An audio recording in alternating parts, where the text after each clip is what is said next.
Immigration सम्बन्धी कुनै पनि समस्या भए सम्झनुहोस् श्रेष्ठ ल फर्म PLCC। श्रेष्ठ ल फर्म PLCC आफ्नै भाषा बोल्ने अनुभवी र भरपर्दो कानुनी सल्लाहकार। 2 decades of extensive experience in US immigration law.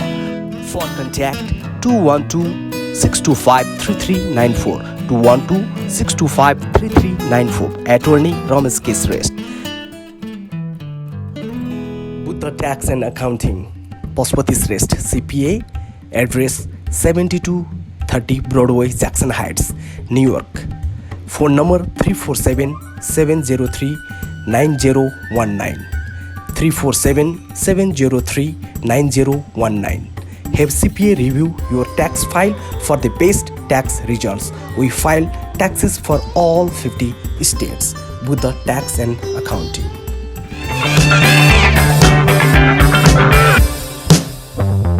एउटा असल सोच अनि असल कदम, त्यो कदम समर्पण हुनेछ सकारात्मक परिवर्तनको लागि।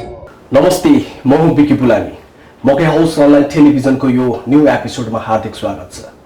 आज हामी कुराकानी गर्नेछौँ PPP लोन बारे। हुन त हामीले अगाडिको एपिसोडमा पनि कुराकानी गरेका थियौँ PPP लोन बारे, तर यहाँ कन्फ्युजन कहाँनिर आएर भयो भने PPP लोन कुन शीर्षकमा कसरी खर्च गर्ने भन्ने बारे कन्फ्युजन छ। यति मात्र नभइकन PPP लोन सम्बन्धी धेरै किसिमको कन्फ्युजनहरू आएको कारण आज हामी पुनः PPP लोन बारे कुराकानी गर्दैछौँ। आज हामीसँग हुनुहुन्छ न्युयोर्कका निकै नै ख्याति प्राप्त CPA तथा बुद्ध ट्याक्स एन्ड अकाउन्टिङका फाउन्डर पशुपति श्रेष्ठजी। म कार्यक्रममा स्वागत गर्न चाहन्छु पशुपति श्रेष्ठजीलाई। पशुपति सर, तपाईँलाई कार्यक्रममा स्वागत छ। नमस्ते, thank you so much for the invitation. अनि नमस्ते सबजनालाई जसले यो कार्यक्रमहरू हेरिरहनु भएको छ। अगाडिको एपिसोडमा पनि हामी कुराकानी गरिसकेका थियौँ PPP लोनको बारेमा, होइन? तर अब अहिले आएर फेरि कन्फ्युजन के भयो भने, र धेरै साथीहरूले मैले ग्रुपमा एउटा जिज्ञासा राखेको थिएँ, PPP लोन बारे तपाईँहरूलाई केही जिज्ञासा छ भने राख्नुहोस् भन्दा मलाई 2-4 जना साथीहरूले म्यासेज गरेको थिए। हजुर, अहिले PPP लोन कुन शीर्षकमा कसरी खर्च गर्ने भन्ने छ? हजुर, अहिले जुन यो PPP लोन जुन SBA ले प्रदान गरिरहेको छ, यो सेल्फ इम्प्लोइड इन्डिभिजुअल्स अनि इन्डिपेन्डेन्ट कन्ट्र्याक्टर्सहरू, अनि त्यसमा चाहिँ अब हाम्रो यो जुन यो अहिले जुन नेपाली जनसमुदाय जुन क्विन्समा कार्य गरिरहनु भएको छ, उहाँहरू चाहिँ धेरै जसोले चाहिँ जुनले ट्याक्सीहरू चलाउनुहुन्छ उहाँले चाहिँ धेरै जसोले चाहिँ PPP लोन पाउनु भएको छ।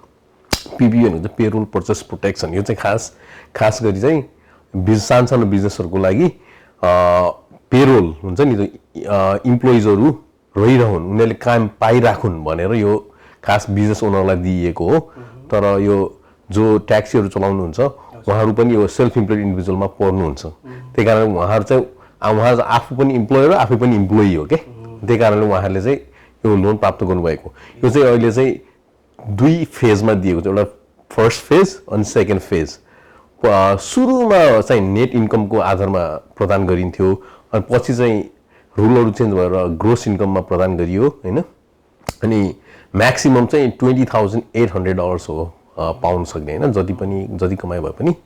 अनि अहिले चाहिँ मान्छेको चाहिँ कन्फ्युजन कति के छ भन्दाखेरि उहाँहरू कतिले चाहिँ होइन पेरोलको 2 राउन्डमै पैसा पाउनु भएको छ, 20,000 नै पाउनु भएको छ, कसैले 7,000 15,000 पाउनु भएको छ, होइन? अब यो SBA को गाइडलाइन्स अनुसार चाहिँ यो जुन लोन प्राप्त गर्नुभएको छ उहाँहरूले चाहिँ यो जुन माफी हुनको लागि चाहिँ फोरगिभन हुनको लागि चाहिँ काम गर्नै पर्छ के, होइन?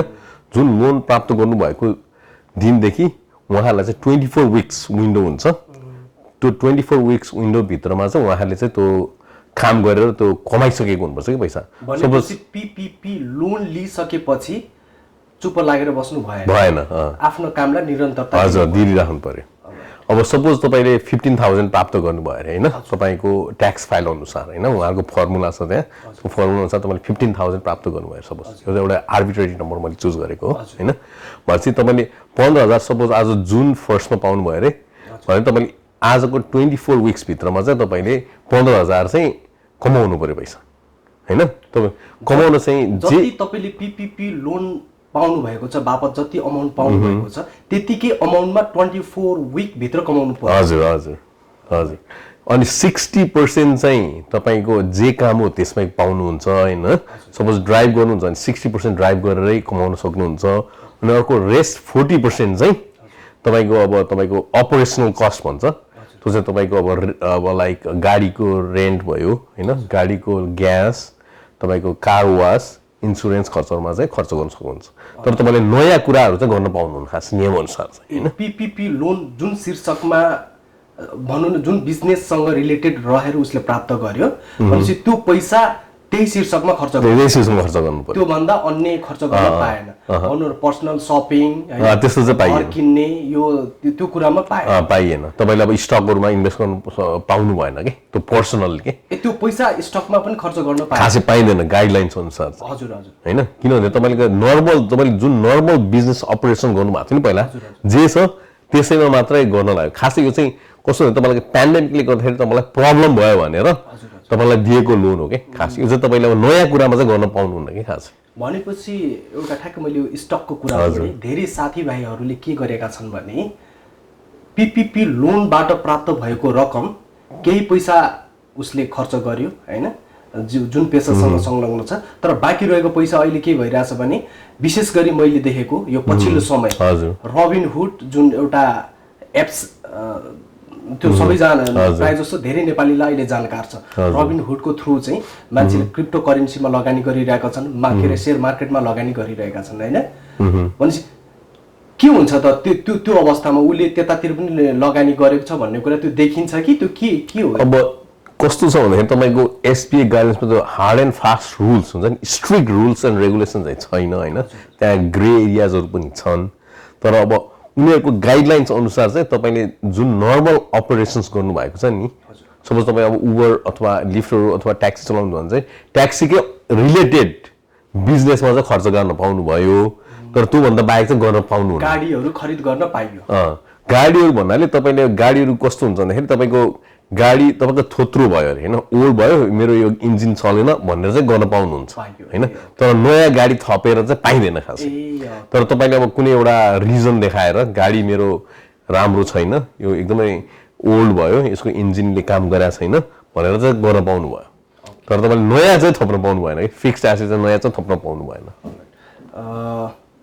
या अर्को एउटा प्रश्न मलाई साथीले के सोध्नु भएको छ भने पीपीपी लोन पहिलो चरणमा प्राप्त गरे हजुर हैन तर दोस्रो चरण अहिलेसम्म प्राप्त गरेको छैन उसले जुन सीपीए अथवा जुन बैंक थ्रु उले एप्लाई गर्यो पीपीपी यो दोस्रो चरणको पनि हैन अनि उनीहरुले चाहिँ के भनेछ भने एसबीआई डिपार्टमेन्टमा चाहिँ अहिले पैसा चाहिँ के भनौं न छैन पैसा नभएको कारणले गर्दाखेरि गभर्नमेन्टले इस्यु गर्छ भनेर वेटिङमा छ इस्यु भएपछि प्राप्त गर्न सक्छ भनेर के हो खास यो चाहिँ कस्तो भने तपाईको यो पीपीपी को चाहिँ खास अहिले डेडलाइन चाहिँ मे 31 थियो हैन अब मे 31 भित्रमा जसले अब पीपीपी लोनको सेकेन्ड राउन्डको जुन अप्लाई गर्नुभयो हैन त्यसपछि चाहिँ तपाईले डेडलाइन चाहिँ पूरा गर्नुभयो आफ्नो कर्तव्य चाहिँ पूरा गर्नुभयो अब पूरा गरेपछि चाहिँ अब गभर्नमेन्टसँग सफिसिएन्ट फन्ड छैन भने हैन अब जसले पहिले सुरुमै अप्लाई गरे गभर्नमेन्टले जब सफिसिएन्ट फन्ड हुनुभन्दा अगाडि जसले अप्लाई गरे उहाँहरु चाहिँ पाउनुहुन्छ हैन अब उनीहरुले चाहिँ डिक्लेरेसन भन्दा अगाडि नै गरे नि त हैन त्यो उनीहरुले चाहिँ पाउने भए अब डिक्लेरेसन गरेपछि पनि जसले अप्लाई गरे उनीहरुले चाहिँ पाउन सक्छन् there is a possibility that they will get it but it's not guaranteed हैन 31st भन्दा अगाडि गरे जसले गरेकोहरुले चाहिँ पाउने भयो हैन भन्नाले जुन सफिसिएन्ट फन्ड इनसफिसिएन्ट फन्ड डिक्लेयर गर्नु भन्दा अगाडि चाहिँ पाए हैन तर इनसफिसिएन्ट फन्ड डिक्लेयर गरेपछि मे 31 सम्मको डेडलाइनमा जसले अप्लाई गरे उनीहरुको चान्सेस चाहिँ छ हैन मतलब यदि ग्यारेन्टेड चाहिँ भएन किनभने तपाईको अब यदि अब गभर्नमेन्टले अब सफिसिएन्ट फन्ड छ अब हामी फेरि फन्डहरु इस्यु गर्छौं भन्ने भने चाहिँ उनीहरुले प्रायोरिटी पायो उनीहरु फर्स्ट क्यूमा हुने भयो ओके इमिग्रेसन सम्बन्धी कुनै पनि समस्या भए सम्झनुहोस् श्रेष्ठ ल फर्म पीएलसीसी श्रेष्ठ ल फर्म पीएलसीसी आफ्नै भाषा बोल्ने अनुभवी र भरपर्दो कानुनी सल्लाहकार 2 decades of extensive experience in US immigration law. For contact 212-625-3394 212-625-3394. Attorney Ramesh K. Shrestha.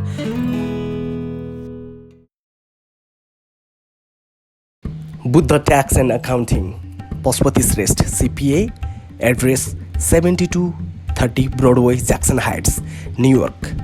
Phone number 347-703-9019. 347-703-9019. Have CPA review your tax file for the best tax results. We file taxes for all 50 states. Buddha Tax and Accounting.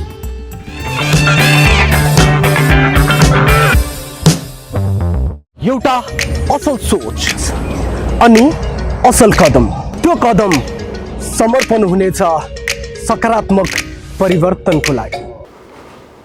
यहाँ अर्को साथीले एउटा प्रश्न के सोध्नु भएको छ भने पीपीपी लोन सबै मिना भएन भने के भनेको छ भने पीपीपी लोन चाहिँ फर्गिबन हो भनेर भनिएको छ हैन।